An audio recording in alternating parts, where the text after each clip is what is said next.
guitar enthusiasts of every stripe and description. It's Steve, the original guitar nut. Welcome to episode 20 of Guitar Nuts Anonymous. Now, those of you who are paying attention would have seen the recent extra episode that I just released yesterday, I believe it was yesterday, talking about the 1955 Dan Electro that I found. It was a barn find that wound up on Facebook Marketplace. If you haven't seen that already, I'll make sure to put a link to it down below. Speaking of links down below, by all means, feel free to comment in any way you like. Tell me what you're thinking, what you'd like to see, what you enjoy, what you found in a barn or elsewhere. Subscribe, hit the bell for notifications. Tell somebody, share one of these videos, share them all. I don't care. Do me a favor. We're up to, well, we're nearing the 400 subscriber mark, which is kind of cool. It'd be great if we could just shoot right past and, get right up there to 1,000 plus, but, dare to dream, right? Heck, maybe my Dan Electro video will go viral, and next thing you know, I'll be somebody. Anything's possible, right? Especially in the YouTube world. So anyway, I'll tell you what's been going on with me. I've been actively looking for work. That's right. For a while, it looked like I was going to have a job at a music store, but that hasn't materialized. Meanwhile, I've still been driving my chauffeur job, and it looks like I'm moving to a different chauffeur job. It's just time. You know what I mean? Sometimes it's time. And the time is now. The last 2 weeks have been very busy in the world of guitar news, specifically gear news, which is what we're all interested in, right? It's a big part of our demographic here is fellow gearheads, right? So you can always tell what the new shiny object is because the bigger YouTube channels will suddenly have one of said items. And this last 2 weeks has been no exception. There have been several items that have been reviewed by multiple larger YouTube channels. Those items include, and probably most notably, the Digitech Bad Monkey pedal. I'll put a picture of one right here. I'm sure you've probably already seen it. It's a pedal that came out about 19 years ago. It was just a tube screamer type of a circuit thing, no big deal. They've been readily available for $40 to $60 for a decade or more.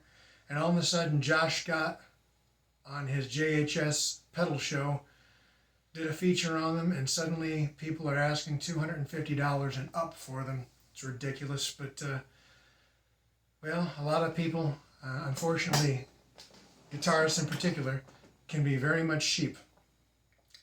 And what can you say? I guess if you have the money to throw away on a pedal that was virtually worthless the day before, enjoy yourself. I don't care.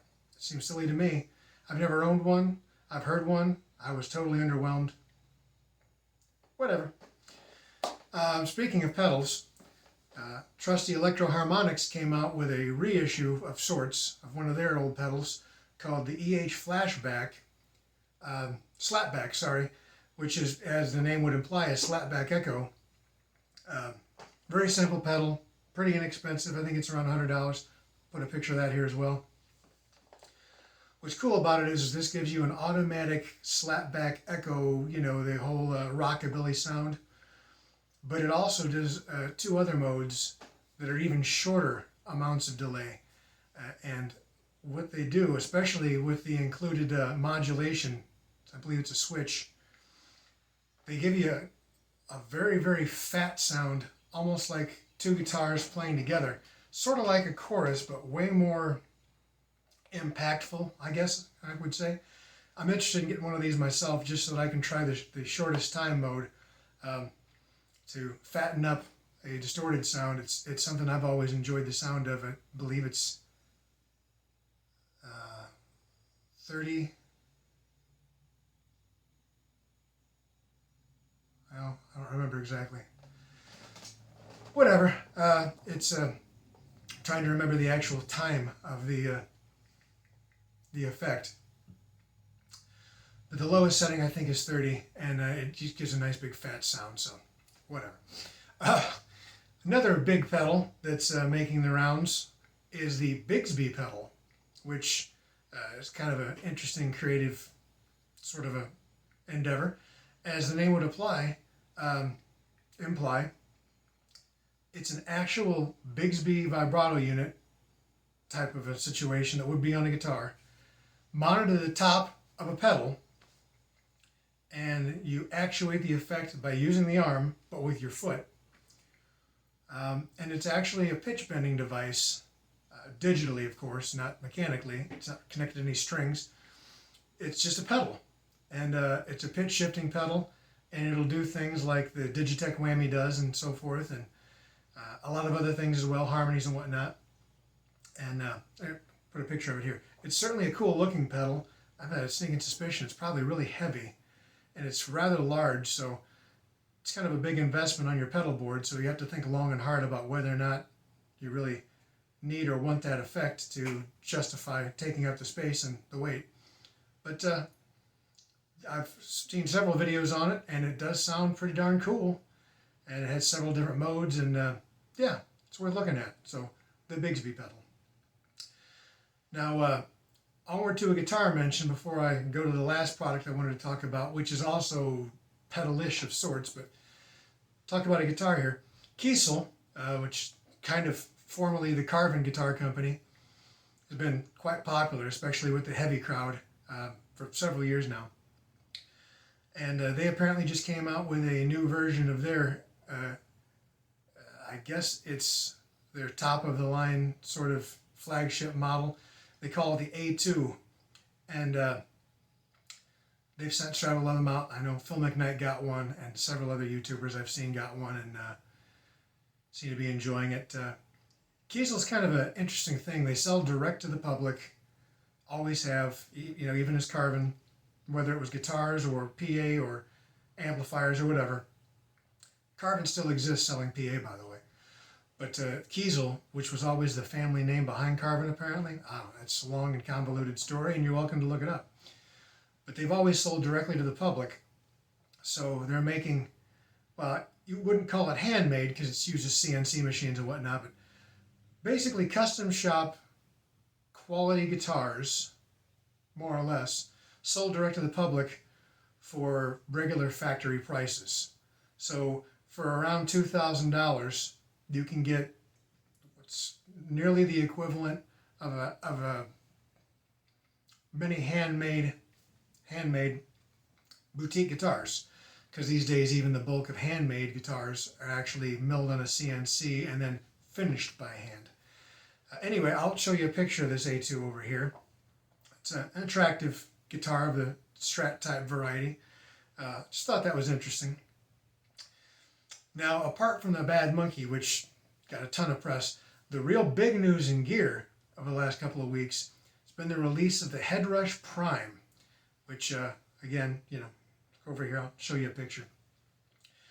This is a fairly enormous piece of kit that is supposed to be able to do everything that your Kempers and Axe effects and Quad Cortex and all these sort of amp in a box with effects and, you know, direct to PA solution type all-in-one guitar deals. It's supposed to be able to do all the things that they do, including being able to clone or model one of your own amps, so you can actually have the sound of, you know, one or, well, several of your own personal amplifiers or other people's amps stored in this thing. And it's got, you know, dozens of amp models already in it. You can download more from the cloud. Tons of effects built in, pretty much anything you can think of. A separate channel specifically for plugging a microphone into for microphone effects and processing. You can use both at once, the guitar and the mic. And as I said, it's going to be a big sort of a rival to things like the Kemper and the Line 6 Helix and all these different high-end, medium high-end live and recording solution all-in-one deals. And it's doing it at a price point that's, in many cases, half of what other people are asking. Was it $14.99, I believe? I'm not sure. If I'm wrong, I will, put it down here, but I think it was $14.99. Sounds like a real bargain if you need something like that. It's the perfect take-along fly rig thing for a gig. It's still kind of big and kind of heavy, but it requires, there's no head cabinet to speak of. There's no speaker cabinet, although it certainly will, be useful with one. You can go directly into a PA and have them feed your sound to your monitors, and that's all you'd need for a gig, be it a gig down the street at the local bar or in a stadium. And it's a pretty impressive and quite comprehensive unit. It looks like the sort of thing that you could play around with for a year and still never get through everything that it's capable of doing. So, Headrush Prime, very, very interesting. Now, I know there's plenty of purists out there that say, oh, I need a good old tube amp and maybe an overdrive pedal in front of it. And if that's your bag, have at, whatever. But if you need a lot of sounds or just a convenient way to travel with your sounds, this would do it. So, what else can I tell you? Oh, speaking of sounds, when last we spoke, not if you just watched the Bar and Find Dan Electro video, but a couple of weeks before that, I was talking about the Harley Benton 8-string that I had bought. It's right here, in fact. And I said I was going to do a full review and demo on it. And I might still do just that. But I'm not entirely sure. I said I really only wanted to do reviews of really positive things. And there's some things about that guitar that I'm not too positive on. One thing it did do for me is it taught me that I do indeed have a desire to own an 8-string guitar, because I've played the heck out of it, written a bunch of riffs and come up with new song ideas, and I really dig the concept. But that being said, I feel that I need's a big word, but need a better quality 8-string for real.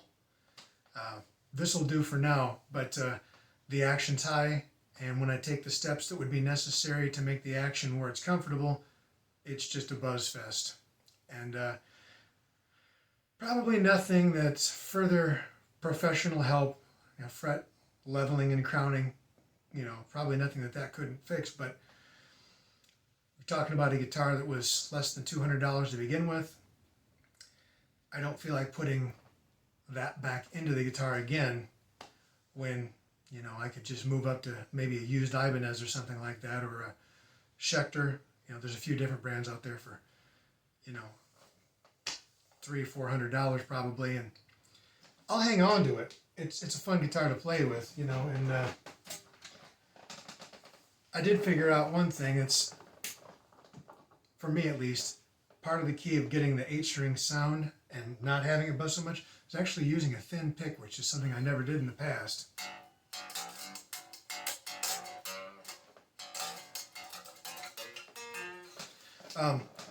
So that's just food for thought. If you happen to, it's true for any guitar. If you're recording or something and not getting exactly the sounds you want, and you've tried all the, electronic ways of getting around something and tried several different guitars, actually try a different pick, maybe something outside your wheelhouse. You might be surprised.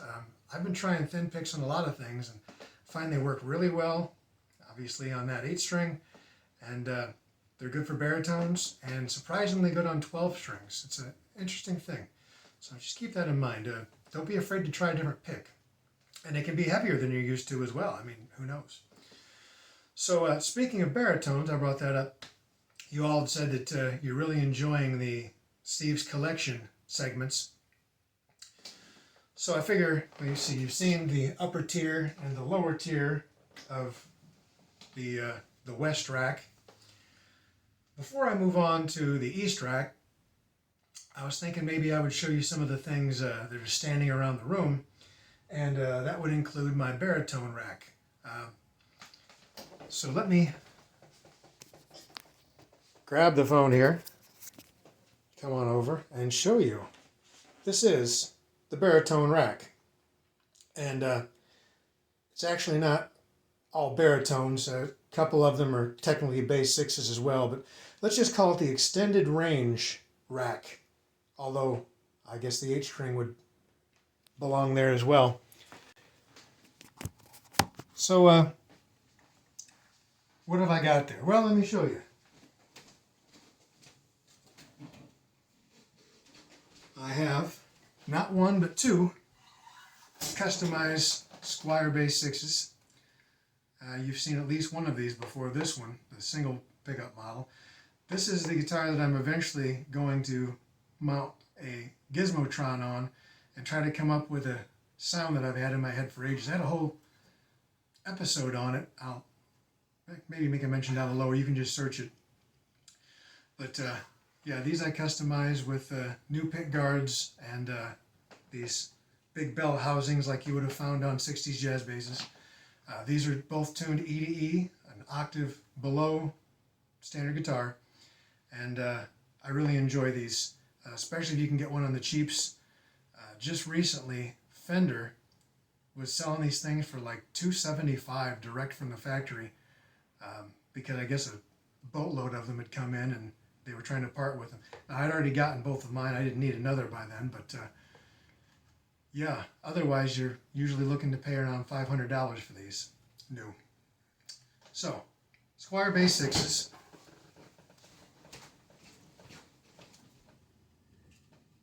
I know how unprofessional it is to just walk away from the camera, but sorry. Okay, next up in the same vein, this is my Sub-Zero baritone.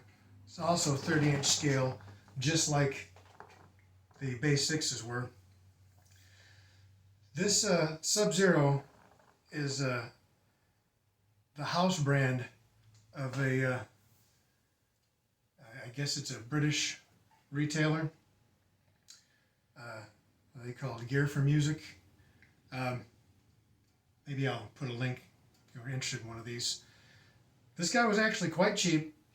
With shipping, it was around $300. But it's not without its quirks. One being string through body, and then a 30-inch scale, and then a reverse headstock. Finding suitably long strings that'll fit these things is apparently a real challenge. It hasn't affected me yet because I've had to change the strings. But also, the action was a bit higher than I liked, and I wanted to lower it by removing the neck and shimming it, changing the angle. And in the process of trying to do so, I found that one of my 4 neck bolts, if you take a look closely here, you'll see that there are only 3 installed. It's because the 4th one was snapped from the factory. I put the screwdriver in and it just spun, and then half the string screw came out in my hand. The other half of the screw is still firmly attached to the neck, so I can't take the neck off. Now, I suppose with some semi-major surgery, I mean, there's a will, there's a way. It could be gotten off, but I wasn't looking to potentially damage the damn thing, so I just put the other bolts back in and learned to deal with a slightly higher action than I liked. Interestingly enough, this is a model that was used pretty heavily, featured by the band Loathe out of Liverpool, England. And I actually have this one tuned in the Loathe tuning, which I kept the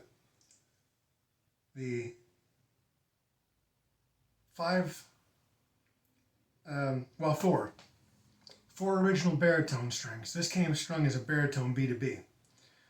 I kept the 4 higher strings and replaced the 2 lower strings with much heavier, I believe 100 and 64 or something. The Loathe tuning is E and A, then E and A again, an octave higher, and then D and F sharp. And it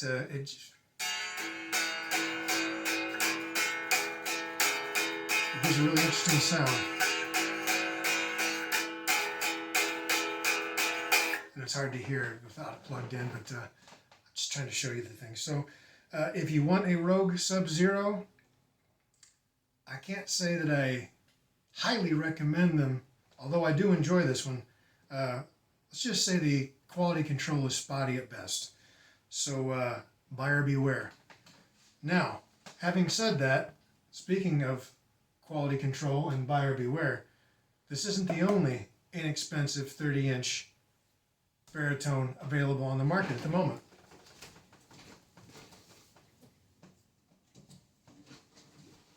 Enter the Firefly, which looks pretty similar in a lot of ways to the Sub-Zero.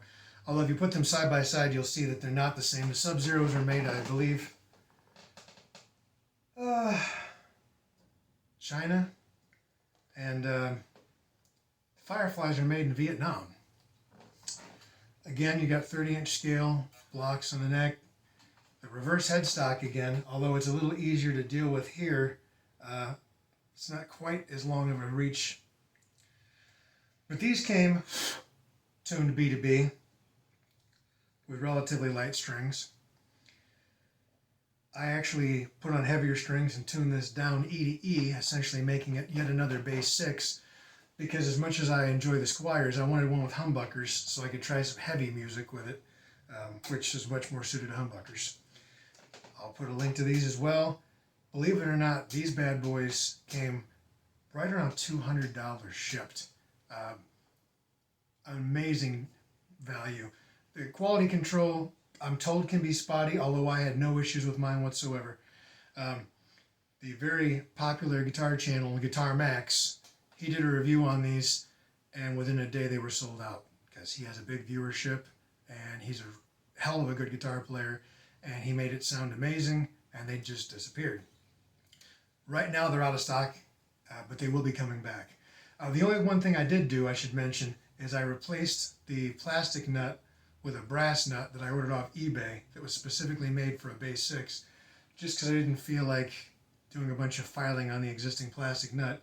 Plus, I always have the option of putting the plastic nut back if I ever wanted to make this a regular baritone again. So, Firefly. Yeah.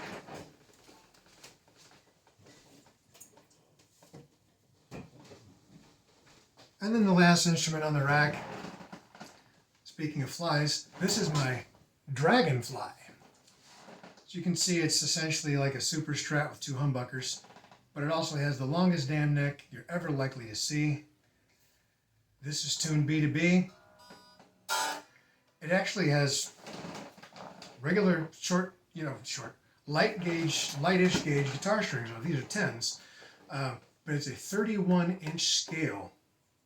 And the lower you go in scale, there's 2 ways to get low, meaning pitch-wise, with a guitar. You can either keep your existing scale length and use heavier strings to tune down, or you can get longer, and you'll have the same string tension.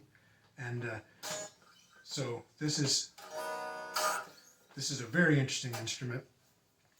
Sounds great, plays great. A little tough to get used to, That's a heck of a reach, but great instrument. These are made in Japan, and they are not cheap. New, I think, $2,400, give or take.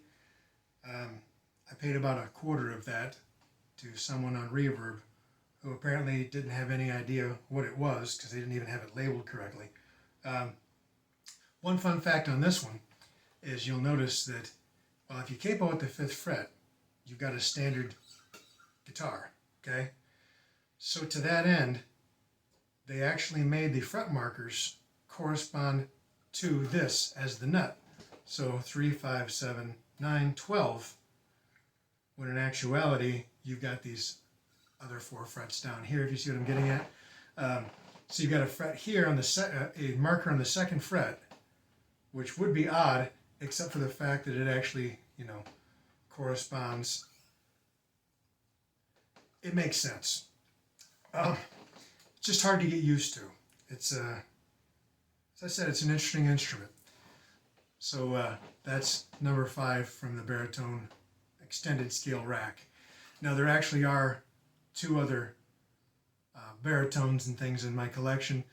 There's another Firefly, which is a single humbucker plus 2 single coil silver Telecaster type that my friend Chris has at his studio at the moment.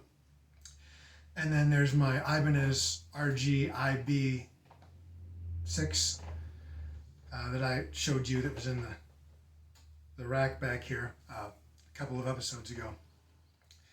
But for the most part, these are the Baris. So hopefully you found that interesting and didn't bore you to death. And if it did, you probably already tuned out by now, so whatever. Put this back.